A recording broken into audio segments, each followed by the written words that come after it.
ನನಗೆಲ್ಲ ಗುರ್ತದೆ ವಿಜೇಂದ್ರ ಇವೊಂದು ನನಗೇನು ಕ್ರಮ ತೊಗೊಂಡ್ರೆ ನಾವೇನು ಅಂಜೋದಿಲ್ಲ.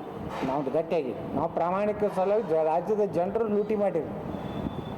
ಒಂದು ಇಂಜೆಕ್ಷನ್ ಇದ್ರಾಗ ಕರೋನಾದಾಗ 850 ರೂಪಾಯಿ ಇದ್ದಿದ್ದು ಆ ಟೆಂಡರ್ ಕ್ಯಾನ್ಸಲ್ ಮಾಡಿ 24 ತಾಸನ ಮತ್ತೊಬ್ರಿಗೆ ಕೊಡ್ತಾರೆ 1800ಕ್ಕೆ.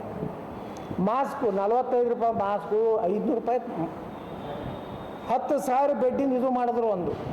ಇದು ನೋಡಿ ಒಂದು ಪೇಷಂಟನ್ನು ಮಕ್ಕೋಲಿಲ್ಲ ಅಲ್ಲಿ ಕರೋನಾದ ಎಲ್ರಿ ನಮ್ಮ ತುಮಕೂರು ಅವ್ರದ್ದು 10,000 ಬೆಡ್ಡಿಂದು. ಆ ಬೆಡ್ಡು ಕ್ವಾಟು ಅದ್ರದ್ದು ಎಲ್ಲ ಖರೀದಿ ಮಾಡಿದ್ರೆ 2 ಬರ್ತಿದ್ದು, ಆದ್ರೆ ಬಾಡಿಗೆ ಕೊಟ್ಟರು ಅದನ್ನು. ಇದು ನೋಡ್ರಿ ನೀವು ಇದೇ ಎಚ್ ಕೆ ಪಾಲ್ರಿಗೆ ಹೇಳ್ತಾರಲ್ಲ, ಏನು ನಮ್ಗೆ ಗೊತ್ತಿಲ್ಲ.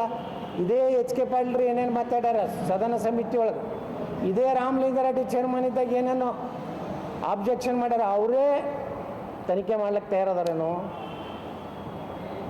ಅದಕ್ಕೆ ಇಂಥ ಭ್ರಷ್ಟನ ನಾವು ನಮ್ಮ ಅಧ್ಯಕ್ಷತೆ ಒಪ್ಕೊಳ್ಳೋಕೆ ತಯಾರಿಲ್ಲ.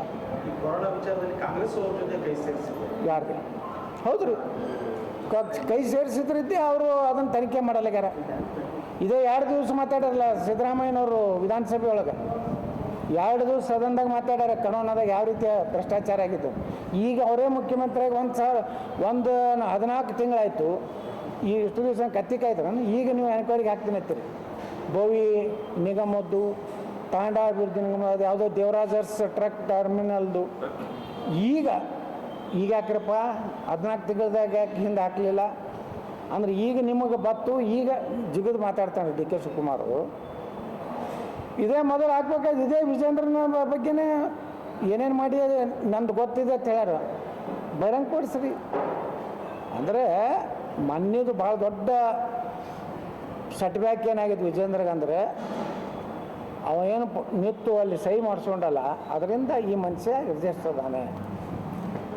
ನಾ ಹೈಕಮಾಂಡವ್ರು ಕೇಳ್ತೀನಿ, ಬಂದಿದ್ರಲ್ಲ ಅವರು ಇನ್ಚಾರ್ಜ್, ಮೊದಲು ಇವ್ರದ್ದು ತನಿಖೆ ಮಾಡಿಸ್ರಿ. ನಮ್ಮದು ಭ್ರಷ್ಟಾಚಾರ ಇದ್ದ ನಮ್ಮದು ತನಿಖೆ ಮಾಡಿಸ್ರಿ.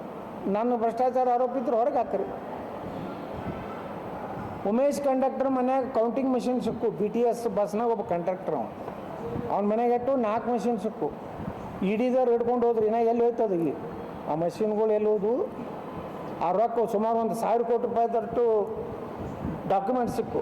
ಅದು ಎಲ್ಲಿ ಹೋಯ್ತು? ಅದನ್ನ ಯಾಕೆ ಮುಚ್ಚಿಟ್ಟಿರಿ? ಇದು ಎಲ್ಲ ವಿಜೇಂದ್ರನ ದುಡ್ಡು. ಅದು ನಾರ್ತ್ ಫಸ್ಟ್ ಉತ್ತರ ಕರ್ನಾಟಕದ ಆವಾಜ್.